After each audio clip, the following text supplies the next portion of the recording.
कक्षा 8 व विभिन्न प्रतियोगी परीक्षा हेतु यानी कि इस प्रकार के विभिन्न प्रकार के गुणनखंड यानी कि इस तरह के गुणनखंड अच्छे है। ये द्विघात समीकरण में भी काम आता है और जो गुणनखंड में भी काम आता है। कैसे? देखो, हमें इसके गुणनखंड करने 36 + 12a + a² के गुणनखंड करने। तो हम क्या देखेंगे?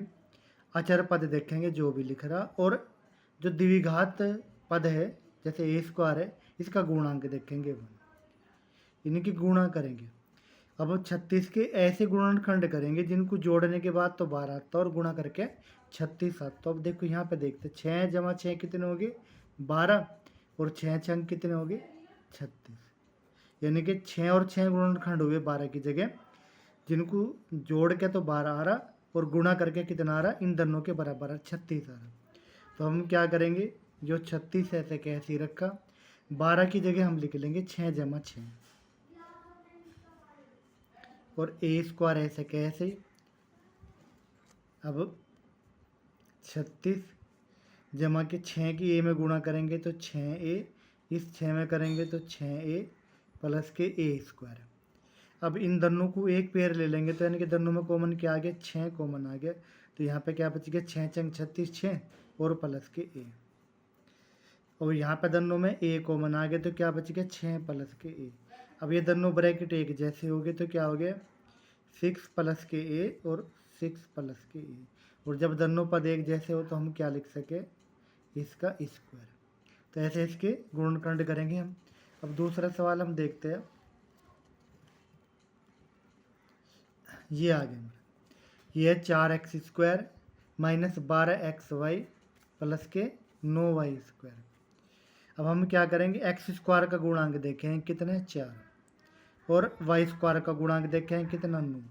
तो 9 चौक 36। यानी कि अब हम जो है 36 के ऐसे गुणनखंड करेंगे जिनकी गुणा करके 36 आता हो और उन्हें जोड़ के क्या आता हो? 12 आता हो। तो यहाँ भी क्या हो गया?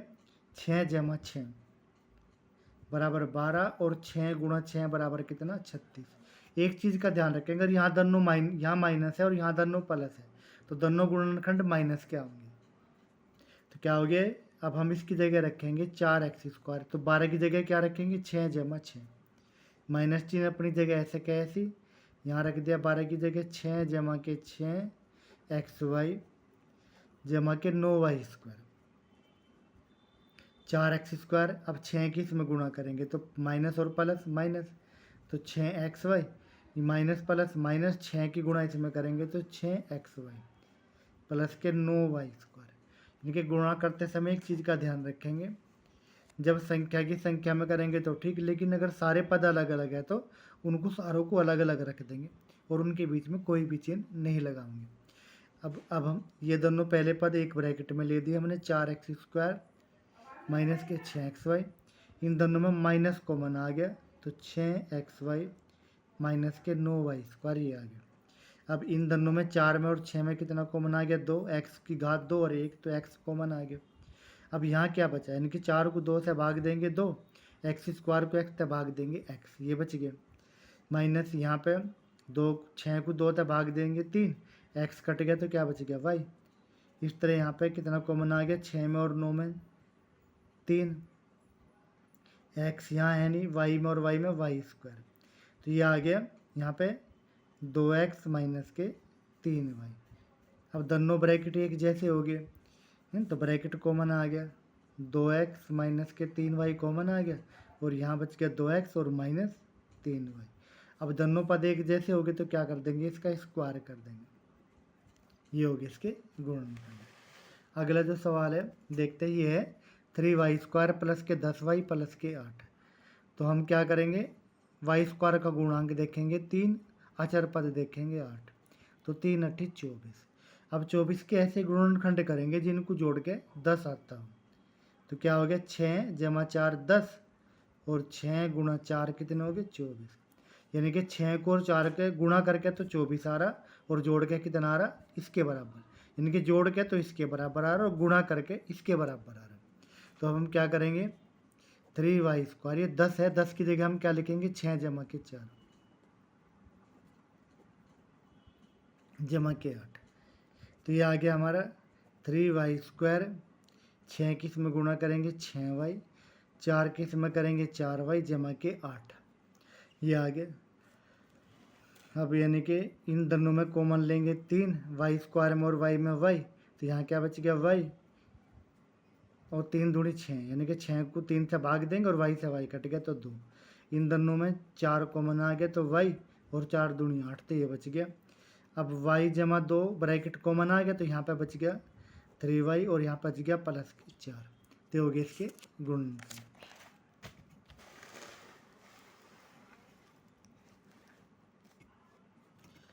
अगला सवाल देखते ही है 12y स्क्वायर माइनस के 11y माइनस के 15। तो हम क्या करेंगे, वाई स्क्वायर का गुणांक देखेंगे 12 और ये देखेंगे 15, गुणा करेंगे तो 180 आ गया। अब यहाँ देख रहे दोनों पद माइनस के हैं, जब दोनों पद माइनस के है तो एक गुणनखंड तो माइनस का होगा और एक प्लस का होगा, इस चीज़ को ध्यान रखेंगे। अब 180 गुणनखंड करेंगे जिनको जोड़ के क्या आता हो 11 आता हो, और गुणा करके 180 आता हो, तो हम इन्हें लिखेंगे 180 के गुणनखंड करेंगे तो 180 के गुणनखंड आगे ये आगे हमारे अगर गुणनखंड करें हम 180 के, तो यानी कि 12, तो यानी कि 2 दूनी 4 तिये 12 और 15, तो 3 पंजे के 15, तो ये गुणनखंड आ गए। अब इनमें से जोड़े बनाओगे जिनको जोड़ने के बाद हमें 11 मिलता है, और गुणा तो 180 आनी है, यानी कि देखो अब यहाँ देखेंगे 2 दूनी 4 पंजे 20, और 20 3 3, यानी कि 20 में से 9 गए कितने बच गए 11 बच गए, और 20 की 9 में गुणा करेंगे तो कितना आ गया 180 आ गया। तो इस तरह से हम करेंगे। अब हम क्या करेंगे, ये 12y स्क्वायर 11 की जगह रखेंगे हम 20 माइनस के 9, और ये माइनस 15 अपनी जगह ऐसे कहते हैं। अब ये 12y स्क्वायर माइनस बाहर, ये प्लस तो माइनस के 20y minus minus plus, plus के 9y माइनस के 15। अब इन दोनों में कॉमन लेंगे 12 में और 20 में, तो 4 कॉमन आ गए, वाई स्क्वायर में और वाई में तो वाई कॉमन आ गया। इसको 4y से भाग देंगे तो 4 ते 12 3y, इसको भाग देंगे तो 4 पंजे 20 3y माइनस के 5, 9 में और 15 में 3 कॉमन आ गए, तो क्या बच गया 3y माइनस के 3 पंजे 15, 3y माइनस के 5। अब देखेंगे तो 3y माइनस 5 दोनों में से कॉमन आ गया, और यहाँ पे क्या बच गया 4y जमा के 3, तो ये इसके गुणनखंड हो गए। इस तरह अगला सवाल देखते हैं। ये होगा x square plus 5x plus के 6। तो एक्स स्क्वायर का गुणांक 1, अचर पद कितना 6 की गुणा करेंगे तो 6।